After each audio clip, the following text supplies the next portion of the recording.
Oi pessoal, tudo bem com vocês? Sejam bem-vindos de volta ao canal. Para quem não me conhece, o meu nome é Bruno Vilas e hoje eu vou contar mais um caso para você. Se você está chegando por aqui agora e ainda não é inscrito no canal, eu já te convido a se inscrever no canal e ativar o sininho para não perder as notificações, porque assim, todas as vezes que eu publicar um vídeo novo, o YouTube te avisa e você corre aqui para assistir comigo. Pessoal, eu resolvi regravar o caso do Eric Smith por dois motivos. Primeiro, porque ele foi um dos primeiros casos que eu tinha gravado, então o áudio não estava nada bom, vários inscritos haviam me alertado sobre a má qualidade do áudio e no final das contas a qualidade do vídeo como um todo ficou bastante comprometida.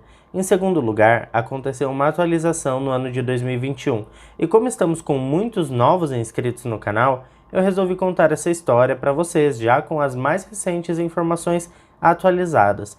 Então fique comigo até o final desse vídeo para você entender tudo o que aconteceu com o Eric desde a sua infância. Então sem mais delongas, vamos para o caso de hoje.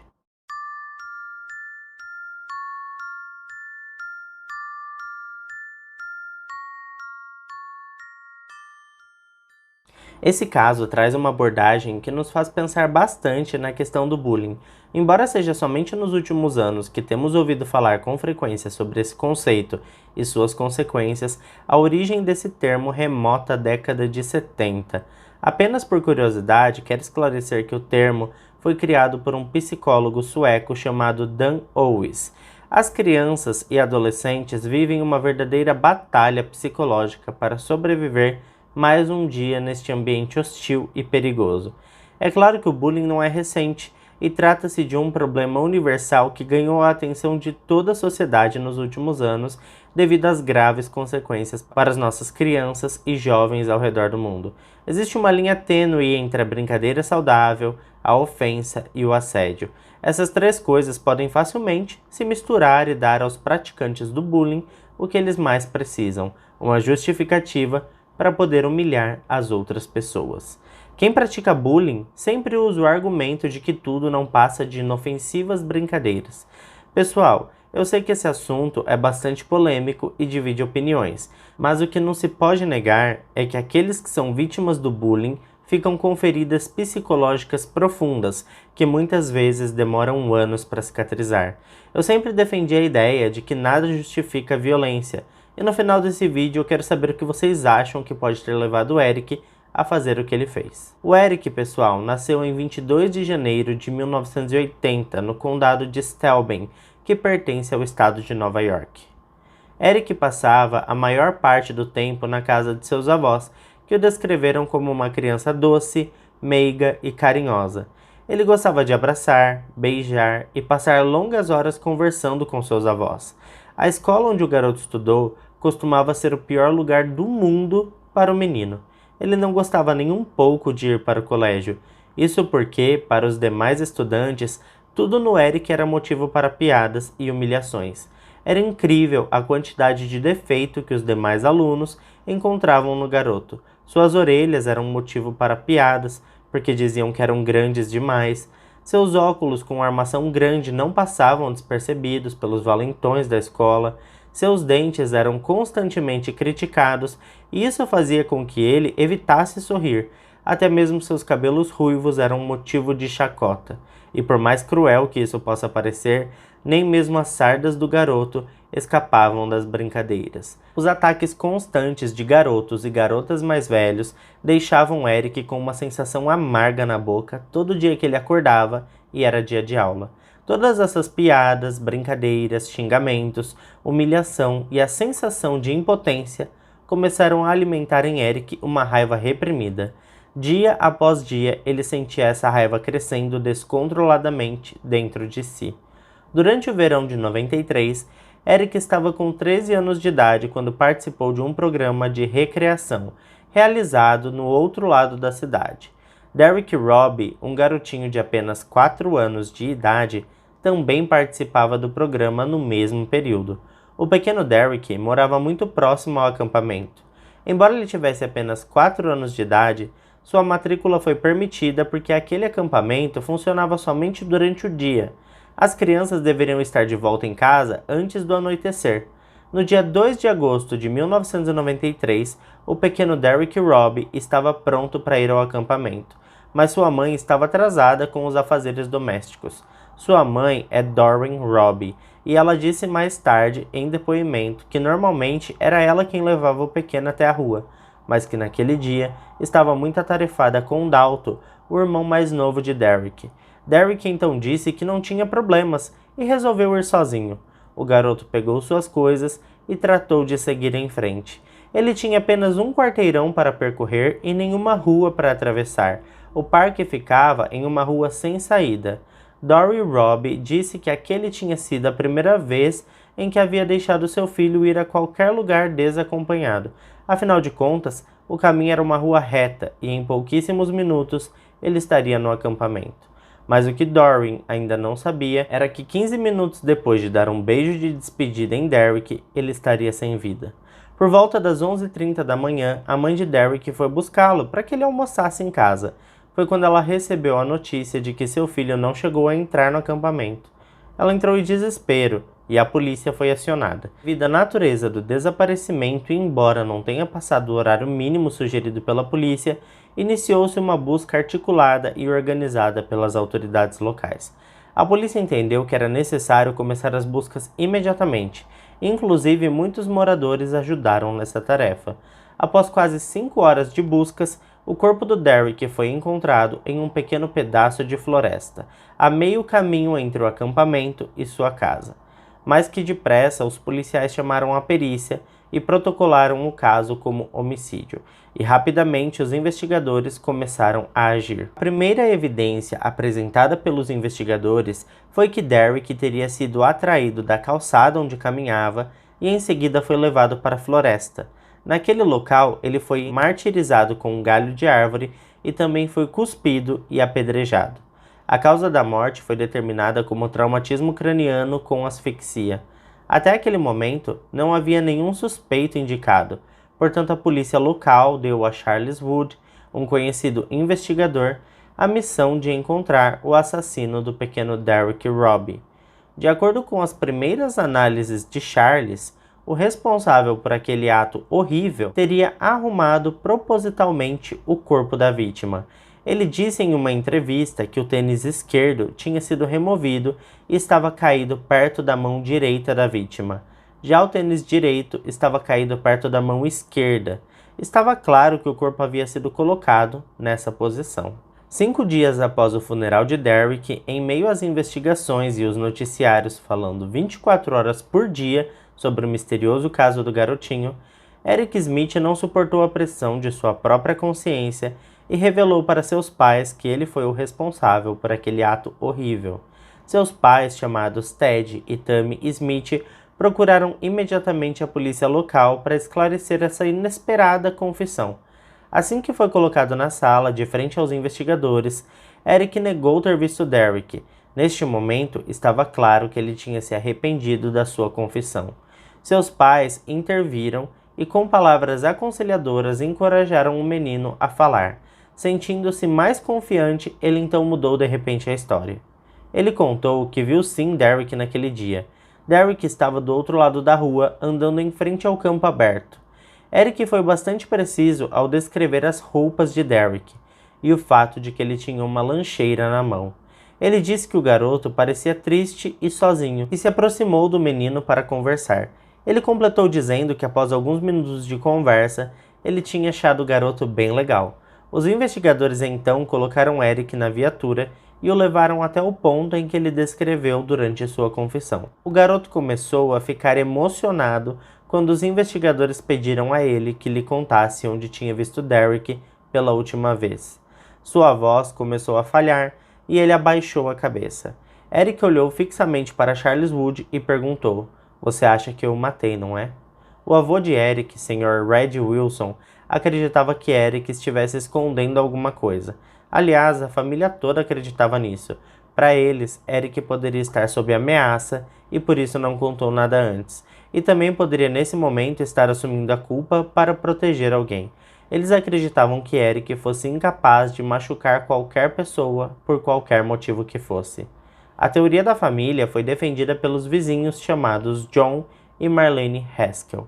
Isso porque, após as notícias do assassinato, e ainda antes de fazer a confissão aos seus pais, Eric Smith dormiu quase todas as noites na casa de John e Marlene. Houve um episódio em que Eric estava assistindo aos noticiários e perguntou para Marlene o que aconteceria se o assassino fosse uma criança e não um adulto. A Marlene achou estranha aquela pergunta, mas respondeu que essa criança precisaria de ajuda psiquiátrica. Eric apenas respondeu com um ok e foi embora. No dia seguinte, Eric decidiu dormir na casa de John e Marlene, e enquanto eles estavam ouvindo no rádio alguma emissora falando sobre o misterioso assassinato do Derek, ele perguntou a Marlene sobre o teste de DNA. Ele queria saber o que os testes de DNA mostrariam caso fossem feitos. Marlene disse em depoimento que acreditava que Eric estivesse protegendo alguém. Por outro lado, os investigadores estavam tentando montar um caso com base nas novas descobertas. Enquanto isso, os familiares de Eric se sentaram com ele e com muita calma pediram que ele contasse o que sabia. Mas o fato é que nenhum deles estava preparado para a verdade. Os fatos eram mais terríveis do que jamais imaginariam. Red Wilson desabafou sobre seu neto, dizendo que era difícil acreditar em tudo aquilo, e ele ainda achava que algo deveria estar acontecendo com o garoto, porque ele não era assim.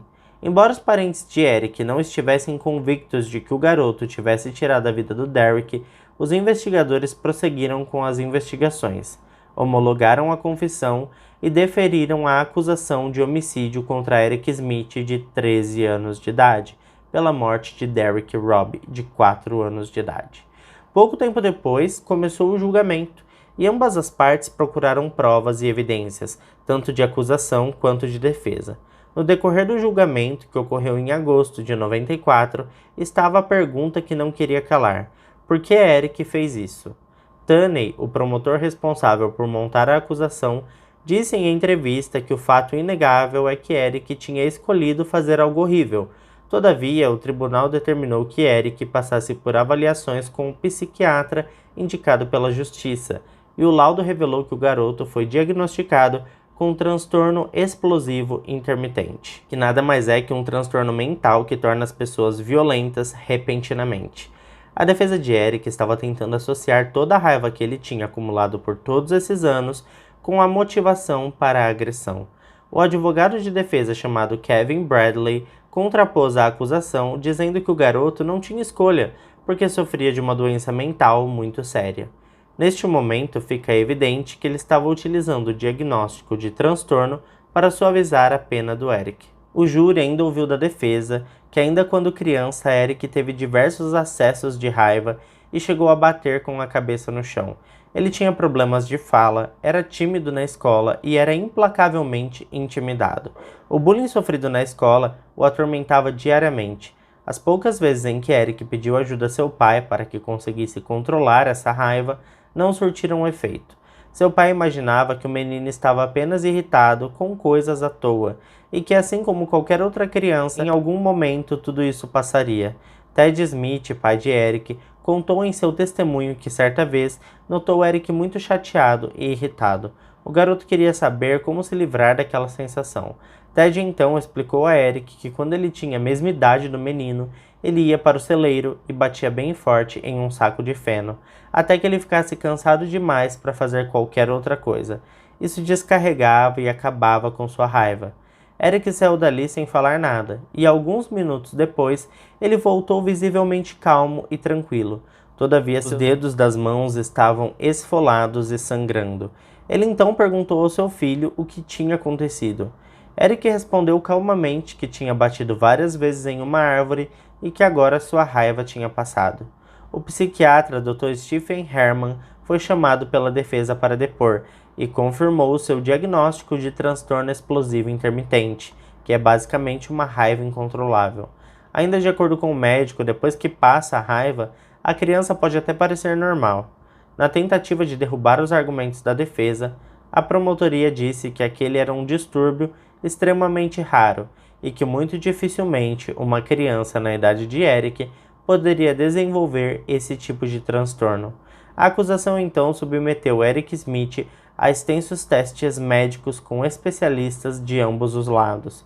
Eles examinaram a função cerebral, os níveis hormonais e não encontraram nada para explicar seu comportamento violento. O Dr. Stephen não se deu por vencido e teimou que havia algo de errado com a saúde mental do garoto. Ele escreveu que tinha absoluta certeza de que algo tinha acontecido com o cérebro do menino, embora naquelas circunstâncias ele ainda não pudesse medir o que e nem o quanto. Tammy, a mãe do Eric, lembrou o médico que tomou medicamentos para controlar sua epilepsia enquanto estava grávida do menino. O principal medicamento utilizado chama-se Tridione, que dentre outros efeitos colaterais poderia causar defeitos na nascença em bebês de mulheres grávidas. O Dr. Stephen acrescentou em seu depoimento final que não estaria sugerindo que aquele medicamento pudesse ter feito Eric se tornar violento, e que não faria qualquer sentido, mas sim a dosagem do medicamento teria feito com que os ouvidos de Eric ficassem baixos, e isso causou atrasos em seu desenvolvimento, o que afetou profundamente sua autoestima. A junção desses problemas com o bullying sofrido na escola fizeram com que a dor e a raiva dominassem o garoto. Como já é de se presumir, o promotor Tunney não estava aceitando nem um pouco esses argumentos. Ele se dirigiu ao júri e foi bastante firme em suas considerações. Ele voltou para o júri e começou a questionar, sem esperar uma resposta pronta. Ele disse que enquanto estava atacando Derek, Eric sabia que estava esganando uma criança, ou não sabia. É certo que ele sabia que era uma pessoa, ou não sabia.